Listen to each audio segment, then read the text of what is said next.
우리는 오늘 이 시대를 물질 만능 시대라고 이야기합니다. 모든 관계를 돈과 연결시켜서 생각하고 또 사람들이 삶을 살아가는 삶의 우선순위를 물질과 돈에 두고 있다는 것입니다. 그래서 이와 같은 것들을 우리는 물질 만능주의라고 이야기하고, 이 시대를 살아가는 모든 사람들은 이 세상을 살아가면서 물질 만능주의의 영향을 받고 있다는 것입니다. 어떤 사람 똑똑한 지식을 가지고 있고 외모가 잘생기고 훌륭한 인격을 가지고 있다 할지라도 그 사람에게 물질이 없고 돈이 없다면 저 사람 별 볼품없는 사람이다, 이렇게 생각한다는 것입니다. 그런데 우리가 볼 때 나약해 보이고 우리가 볼 때 아무것도 아닌 것처럼 보이는 사람도 저 사람이 물질을 많이 가지고 있고 돈을 많이 가지고 있다라고 하는 이야기를 들으면 괜히 있어 보이는 사람처럼 우리에게 느껴지게 된다는 것입니다. 이 시대는 힘을 숭배하는 시대가 되었습니다. 어떤 사람이 더 큰 힘을 가지고 있는가, 어떤 힘이 더 많은 부를 가지고 있는가, 거기에 따라서 승부가 결정나는 시대를 살아가고 있다고 사람들이 말하고 있다는 것입니다.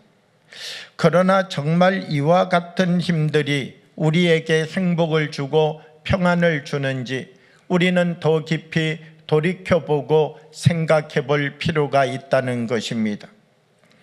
성경을 보면 사도 바울이라고 하는 사람이 있습니다. 이 사도 바울은 젊은 시절 사울이라고 하는 이름으로 살았습니다. 그가 사울이라고 하는 이름을 가지고 살아갈 때 사울 그 자신은 자기가 대단한 큰 힘을 가지고 있다고 생각하였습니다. 나는 로마의 시민권을 가지고 있어. 나는 바리새인 중에 바리새인이야. 나는 가말리엘 문화에서 공부를 했어. 그러니까 이 사울이라고 하는 청년은 자기를 들여다보면서 자기 안에 큰 힘이 있다고 생각한 것이지요. 다른 사람들 할례를 받았다고 이야기하면 당신은 며칠 만에 할례를 받았습니까? 나는 40일 만에 받았는데요. 나는 80일 만에 받았는데요.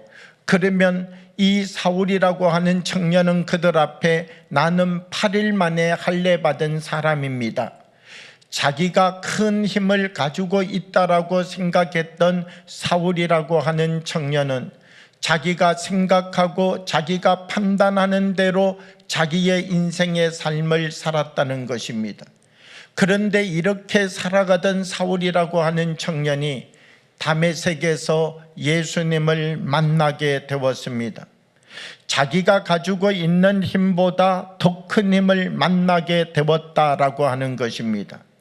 지금까지는 자기가 삶을 살아오면서 자기가 알고 있는 이 세상의 지식, 자기가 가지고 있는 자기의 경험, 이것이 가장 큰 힘인 줄 알고 살아왔는데 이 다메섹에서 나는 내가 핍박하는 예수다, 그리고 나타나신 이 예수님을 만나는 그 순간 예수님이 가지고 있는 그 큰 힘을 만나는 자리가 되었다라고 하는 것입니다.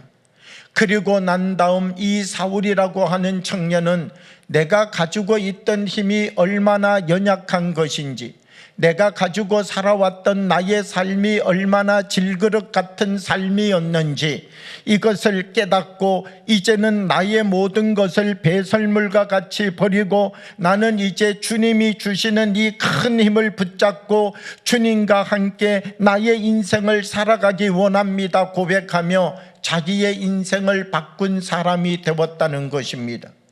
자기가 가지고 있는 힘 이것보다 더 큰 힘을 만나게 되어질 때 그 사람의 삶에 변화가 나타나기 시작한다라고 하는 것이죠. 그래서 사울이라고 하는 이름에서 바울이라고 하는 이름으로의 출발이 무엇으로부터 시작되는가? 자기가 갖고 있는 것보다 더 큰 힘을 만나게 되어질 때 그 힘을 붙잡고 살아가는 삶을 통하여서 새로운 인생을 얻게 되었다라고 하는 것입니다. 마가의 다락방 120명의 성도들이 있었습니다. 이 120명의 성도들이 마가의 다락방에서 기도하였습니다. 이 120명의 사람들 어떤 사람입니까? 각각 자기의 경험이 다릅니다. 각각 자기가 가지고 있는 지식이 다릅니다. 자기가 삶을 살아온 배경이 다릅니다.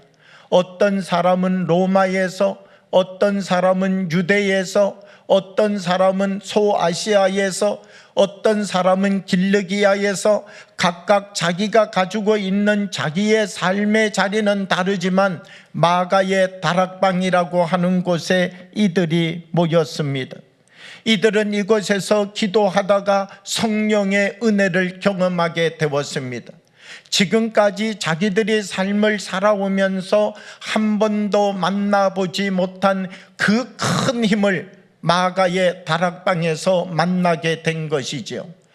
나의 이와 같은 힘을 가지고 인생을 살아가도 괜찮다라고 생각했던, 내가 있는 나의 삶의 자리로부터 나는 이렇게 지방칸 마련하고 자녀들 낳고 이런 삶을 살아도 충분하다라고 생각했던 이 사람들이 마가의 다락방에서 더 큰 성령의 힘을 체험하고 더 큰 힘에 사로잡히는 은혜를 누리게 되었다는 것입니다.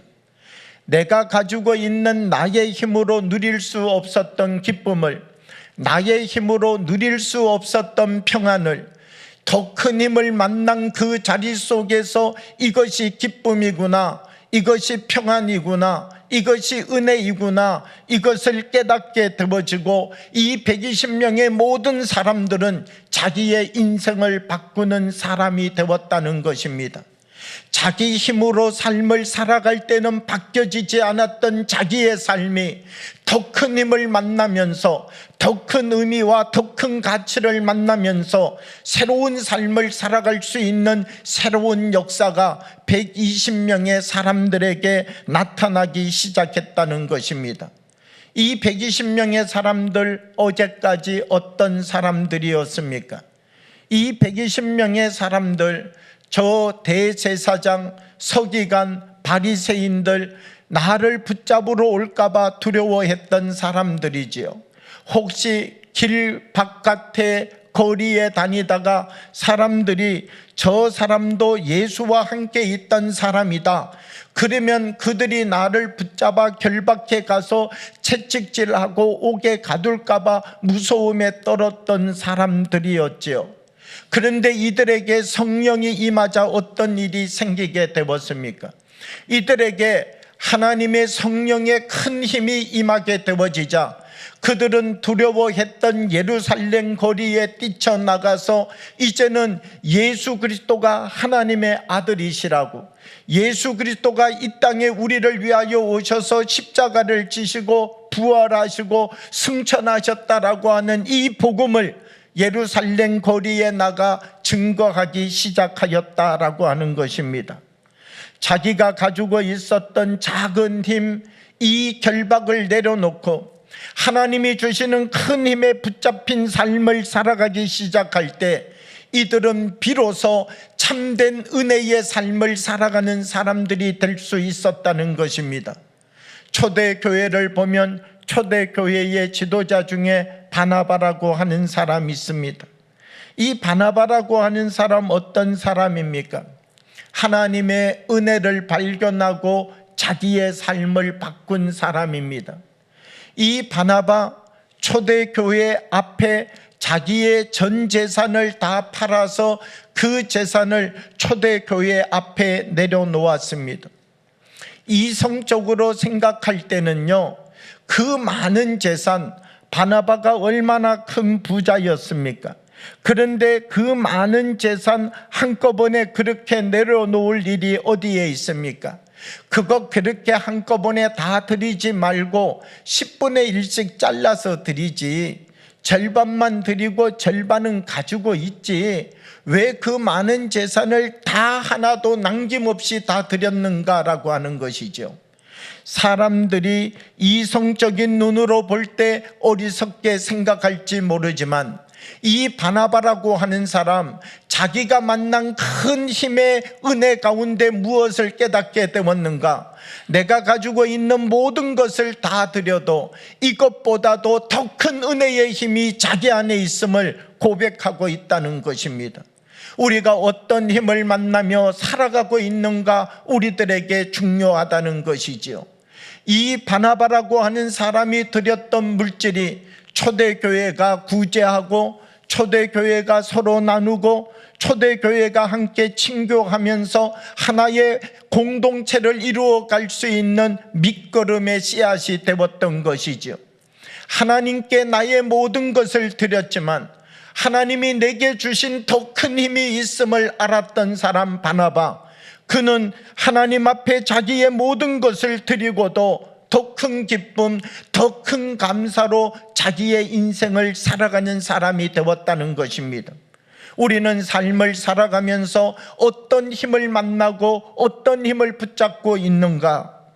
더 큰 힘을 만나지 못하고 결국은 나의 힘에 붙잡혀 삶을 살아가는 사람은 나의 역사를 만드는 것에서 끝납니다. 그러나 우리가 더 큰 힘을 만나게 되면 나의 힘으로 다른 역사를 만들며 살아가는 사람이 되게 된다는 것이죠. 오늘 본문 말씀 보게 되면 고린도전서 15장 6절에서 8절의 말씀을 보면 이렇게 기록하고 있습니다. 게바에게 보이시고 후에 12 제자에게와 그 후에 500교 형제에게 일시에 보이셨나니 그 중에 지금까지 대다수는 살아있고 어떤 사람은 잠들었으며 그 후에 야고보에게 보이셨으며 그 후에 모든 사도에게와 맨 나중에 만삭되지 못하여 난 자 같은 내게도 보이셨느니라. 이 고린도전서 5장 5절에서 8절을 보게 되면 어떤 이야기를 기록하고 있습니까? 더 큰 힘을 만난 사람들의 이야기를 말하고 있는 것이죠. 그래서 더 큰 힘을 만나서 인생을 바꾼 사람들을 순서적으로 적어 놓은 것이죠. 제일 먼저 보면 게바라고 하는 사람 누구입니까? 베드로지요. 이 베드로라고 하는 사람 자기 힘에 붙잡혀 있었던 사람이지요. 갈릴리 바다에서 물고기 잡고 있는데 예수님 찾아오셨습니다. 그리고 이 하루 종일 배를 쓰신 다음 베드로에게 이야기했습니다. 깊은 데로 가서 그물을 던져라. 베드로가 생각할 때 오늘 하루 종일 말씀해 주신 예수님을 생각하면 이 예수님이 랍비라고 생각한 것이죠. 그래서 선생님이여 내가 밤새도록 수고하였으되 아무것도 잡은 것이 없지만은 말씀에 의지하여 그물을 내리리다. 그리고 깊은 데로 가서 그물을 내렸다는 것입니다. 그랬더니 어떤 역사가 일어났습니까? 2배에 채울 만큼 가득히 채워진 물고기를 만나게 된 것이죠. 베드로가 지금까지 경험하고 베드로가 지금까지 가지고 있는 모든 지식보다가도 더 큰 역사가 그 자리에 일어난 것이죠. 이 베드로는 그 자리에서 무엇을 깨닫게 됩니까? 이런 일을 하실 수 있는 분은 주님밖에 없으시다. 이런 역사를 일으킬 수 있는 분은 주님밖에 없으시다. 그래서 조금 전까지 선생님이여 했던 베드로는 이 큰 힘을 만나고 난 다음 주여 내게서 떠나소서 나는 죄인이로소이다. 이 베드로는 자기가 가지고 있었던 자기의 힘으로 보았던 예수님을, 예수님의 능력 속에 그 큰 힘과 능력을 발견하고 난 다음 예수님을 주여라고 고백하는 사람이 되었다는 것입니다. 어떻게 베드로가 변화된 인생의 삶을 시작하였습니까? 큰 힘을 만나고 난 다음 나도 이제는 예수님 말씀대로 삶을 살아가는 사람이 되어야 되겠다. 그리고 고기 낚는 어부에서 사람 낚는 어부의 삶을 시작했던 사람 베드로라는 것입니다. 12명의 제자들, 큰 힘을 만나고 나서 인생을 바꾼 사람들입니다. 가룟 유다 대신 마띠아라고 하는 제자가 12제자 속에 들어왔는데, 이 12명의 제자들의 한결같은 마지막 이야기는 무엇입니까? 이 12명의 제자들, 저 요한이 밤모섬에 기양가 있는 것을 빼놓고 11명의 제자들이 모두 다 순교를 당하였습니다. 이 11명의 제자들이 순교를 당할 수 있는 힘은 무엇으로부터 왔습니까? 순교보다 더 큰 힘을 만났기 때문이지요. 마지막 자리, 나는 예수님을 부인합니다 그러면 살 수 있는 그 자리에서도 나는 나의 부활의 주님을 믿습니다라고 고백할 수 있었던 그 강건한 힘이 이 제자들 어디로부터 왔습니까? 죽음보다 더 큰 힘을 만났던 그 체험, 그 자리로부터 죽음을 넘어서는 이 강력한 힘을 모든 제자들이 가지고 있었다라고 하는 것입니다. 또 나타나고 있는 500여 명의 형제들, 그리고 야고보, 그리고 모든 사도, 그리고 난 다음 맨 나중에 만삭되지 못한 나와 같은 사람에게도 나타나 주셨노라고 사도 바울은 고백하고 있다는 것입니다. 여기에 있는 모든 사람들이 자신의 힘으로 인생을 살았던 사람들입니다. 그런데 자신의 힘으로 인생을 살아가던 이 사람들이 그 큰 예수님의 힘을 만나고 난 다음 모두 다 자기들의 인생을 바꾼 사람들의 이름과 그 사람들의 수요가 오늘 말씀 속에 기록되어지고 있다는 것입니다. 우리는 삶을 살아가면서 어떤 힘을 만나고 있는가 중요합니다. 내가 삶을 살아가면서 나는 나의 힘에 붙잡히고, 나는 나의 지식에 붙잡히고, 내가 살아가는 나의 삶에서 결국 나는 나의 울타리 속에 포로되어진 삶을 살아가고 있는가? 그러지 아니하면 나는 나의 삶을 살아가면서 나보다 더 큰 힘을 만나서 그분의 말씀에 무릎 꿇고 그분이 주시는 자유로 은혜를 누리고 그분이 주시는 은혜로 새 생명을 얻고 그분이 내게 주시는 그 힘으로 새로운 피조물의 삶을 살아가는 그 역사를 나는 누려가고 있는가? 우리는 다시 더 깊이 생각해 보아야 된다는 것입니다. 많은 사람들이 삶을 살아가면서 마음의 병을 가지고 있습니다. 왜 사람들 안에 마음의 병이 생기는 것입니까? 더 큰 힘을 붙잡지 못했기 때문입니다. 모든 것을 자기의 힘으로 해결하고자 함이지요. 나의 눈으로 보고 내가 판단하고 내가 결정하고 내가 생각한 잣대대로 삶을 살아가고자 하는 것, 이것이 결국 나에게 병이 되어지는 것이죠. 왜 내가 원하는 대로 나의 삶을 살아가는데 그것이 내게 병이 됩니까? 이렇게 질문할 수 있습니다. 여러분, 내가 원하는 대로 내가 나의 삶을 살아가면 그 마지막이 어떻게 됩니까? 먹고 자고 먹고 자고 먹고 자고 했더니 살이 찌는 거예요.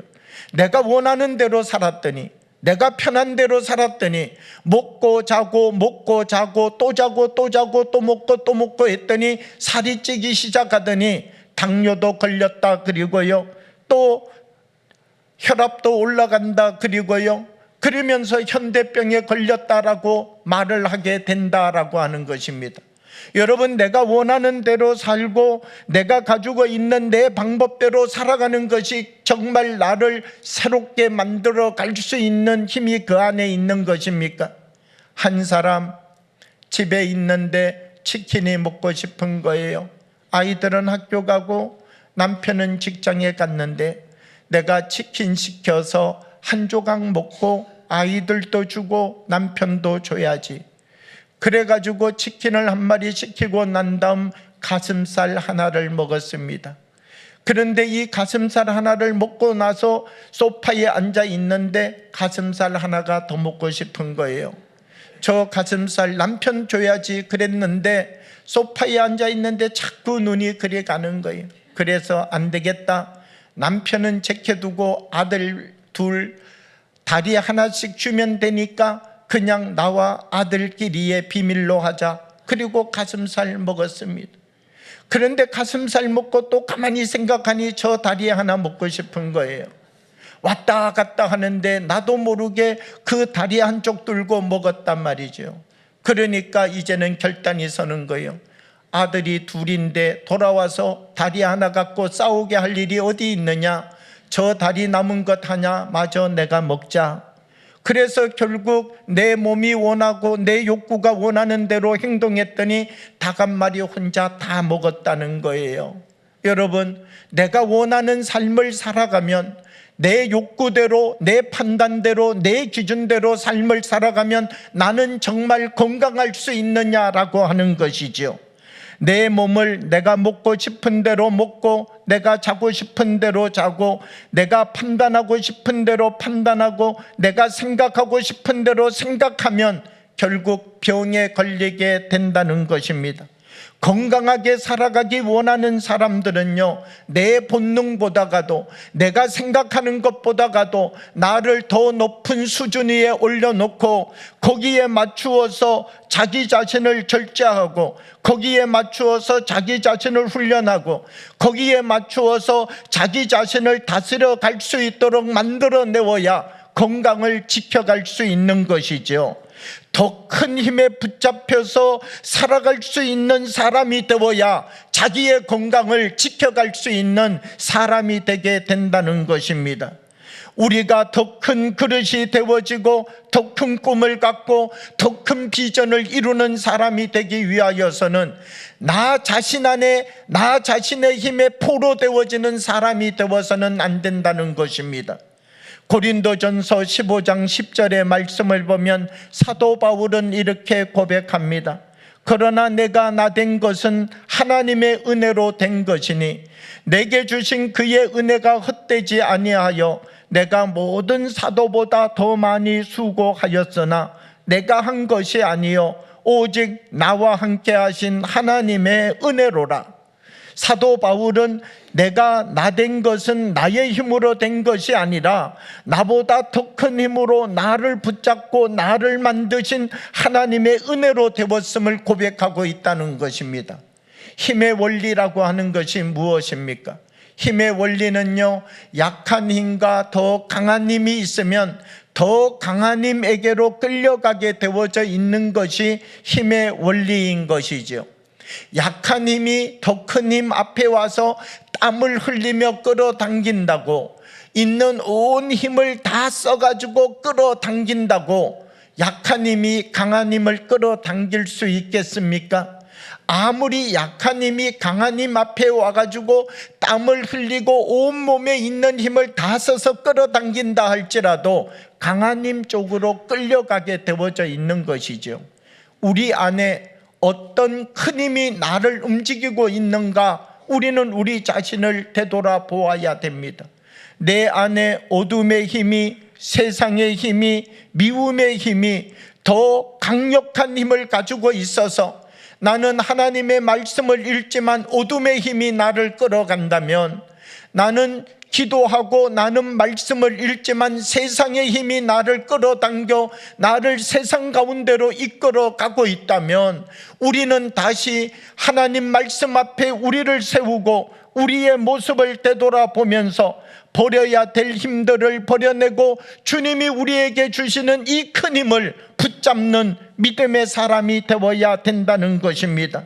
우리들 한 사람 한 사람 하나님 말씀 가운데 서서, 하나님, 주님께서 내게 주시는 이 큰 힘 이제 우리가 붙잡고 이 세상 속에 하나님이 주시는 거룩한 삶을 살아가는 하나님의 참된 제자가 되게 해 주십시오.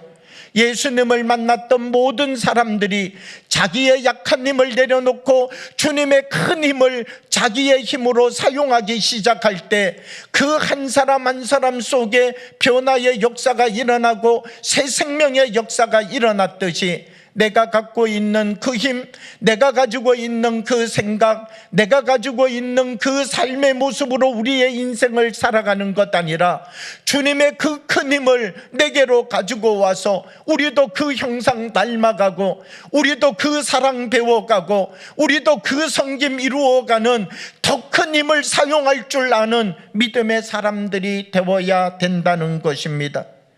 고아의 아버지라고 불려졌던 조지 뮬러라고 하는 분이 있습니다.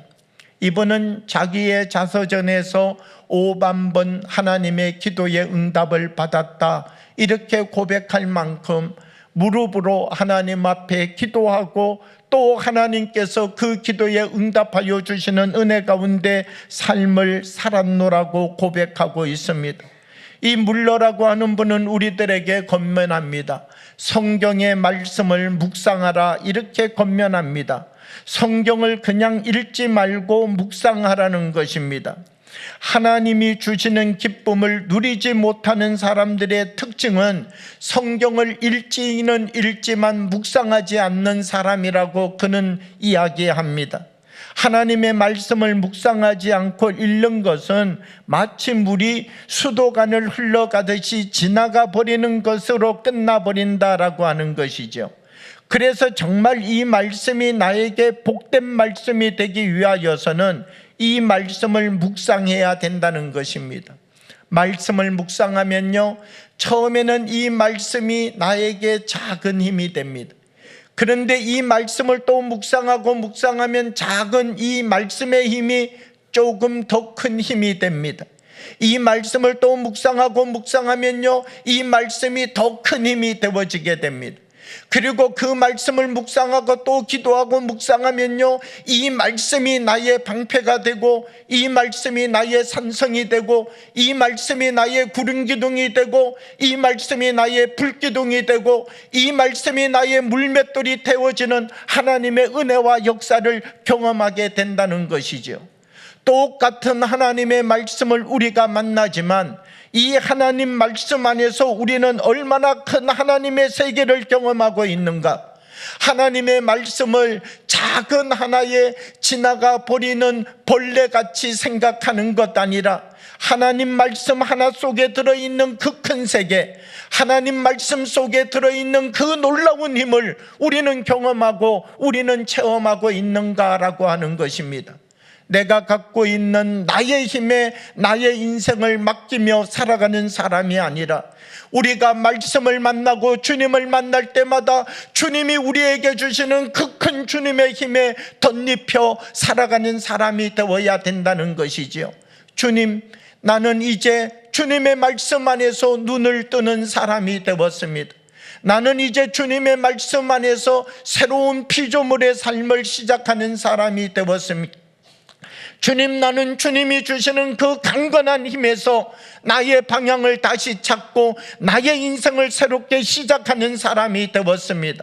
내가 갖고 있는 나의 작은 힘에 우리 스스로를 결박하며 우리의 인생의 길을 잃어버렸노라고 말하는 것 아니라 우리 모두 다 다시 눈을 떠서 더 큰 힘, 하나님이 우리에게 주시는 그 생명의 힘 앞에 우리를 세워가고 그 말씀으로부터 공급되어지는 하나님의 은혜를 누려가는 믿음의 사람들이 되기를 주님의 이름으로 축복합니다. 미국에 마르다 베리라고 하는 한 여성이 있었습니다. 이 여성이 자기가 섬기는 빈민촌 마을에 학교를 짓기 원하는데 돈이 없었습니다. 많은 사람들에게 편지를 썼습니다. 여기에 힘들고 어려운 아이들이 있는데 이들을 교육해야 되니까 이들을 도와주기 바란다는 편지였습니다. 그리고 난 다음 헨리 포드라고 하는 그때 당시 미국의 부자 중에 부자인 이 사람을 만나러 가게 되었습니다.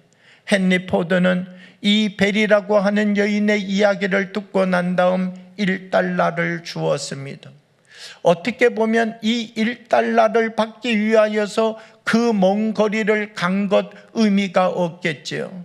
그런데 이 1달러를 받고 돌아오는 마음이 너무나 무겁고 이 1달러를 받고 거절당했다는 이 생각이 이 여인의 마음을 붙잡았습니다. 그런데 기도하는데 하나님께서 또 다른 마음을 주시는 거예요. 그 1달러 속에 들어있는 더 깊은 힘을 발견하라는 것입니다. 그래서 이 여인은 이 1달러를 가지고 나가가지고 꽃씨를 샀습니다. 그래서 꽃을 피워서 그 꽃을 팔았습니다. 그리고 파는 돈을 가지고 다시 와서 또 꽃씨를 사고 꽃을 키우고 꽃을 팔고 이것을 반복해 가면서 돈을 불려서 이제는 학교를 막사로 지어내게 되었습니다. 막사로 학교를 다 짓고 난 다음 여기에 헨리 포드에게 초청장을 보내었습니다. 헨리 포드가 정말 이런 누추한 곳에 올지 안 올지는 알지 못하였지만 초청장을 보냈는데 헨리 포드가 그 자리에 참석했습니다.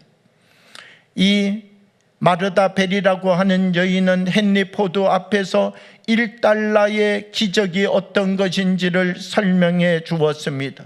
당신이 준 1달러가 이와 같은 하나님의 응답 속에서 큰 역사를 이루었다고 그에게 설명하였습니다. 이 이야기를 듣고 있던 헨리 포드는 그 자리에서 그 여인에게 100만 달러를 주었습니다.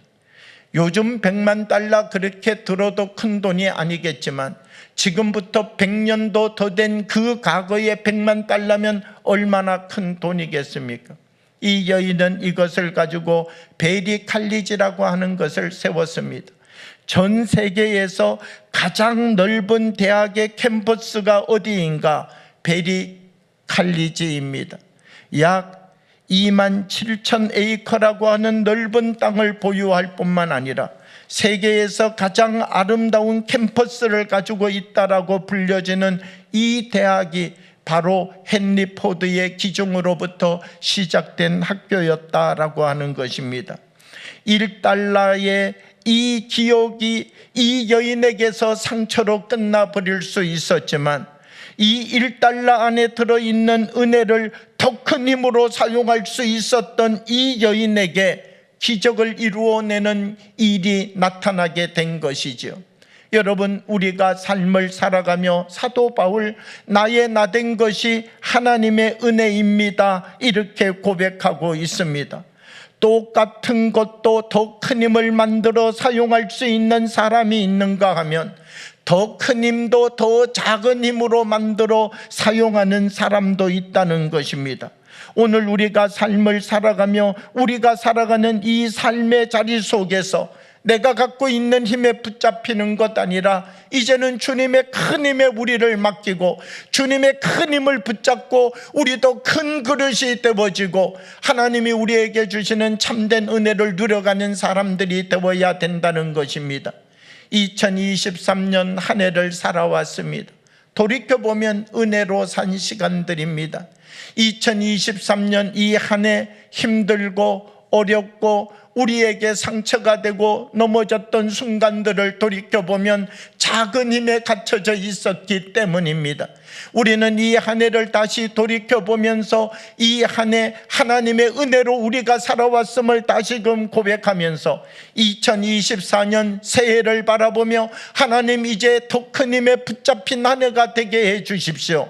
내가 갖고 있는 나의 힘에 붙잡혀 살아가는 새해가 되지 아니하게 하시고 하나님 주님이 주시는 그 힘을 붙잡고 주님이 주시는 그 은혜 가운데 세워져서 하나님이 말씀하시는 그 거룩한 삶을 살아갈 수 있는 기름 부으심의 은총을 누려가는 삶을 우리에게 허락하여 주십시오. 우리들 한 사람 한 사람이 고백하면서 하나님이 우리에게 베풀어 주시는 그 크고 놀라운 은혜를 우리의 삶의 자리에 채우고 삶을 살아가는 아름다운 역사가 우리의 삶 가운데 주어지기를 주님의 이름으로 축복합니다. 함께 기도드리겠습니다. 사랑의 아버지 하나님, 우리 가운데 성령으로 임재하여 주셔서 우리가 가지고 있는 나의 힘, 우리가 가지고 있는 나의 생각, 우리가 가지고 있는 나의 판단, 이 작은 그릇 속에 포로되지 아니하게 하시고 주님이 우리에게 주시는 큰 힘을 붙잡게 하여 주셔서 주님이 주시는 참된 자유, 주님이 주시는 참된 은혜, 주님이 주시는 참된 평강 누려가는 삶을 살아가는 믿음의 사람들이 되도록 우리를 세워 주옵소서. 예수님 이름으로 기도하옵나이다. 아멘.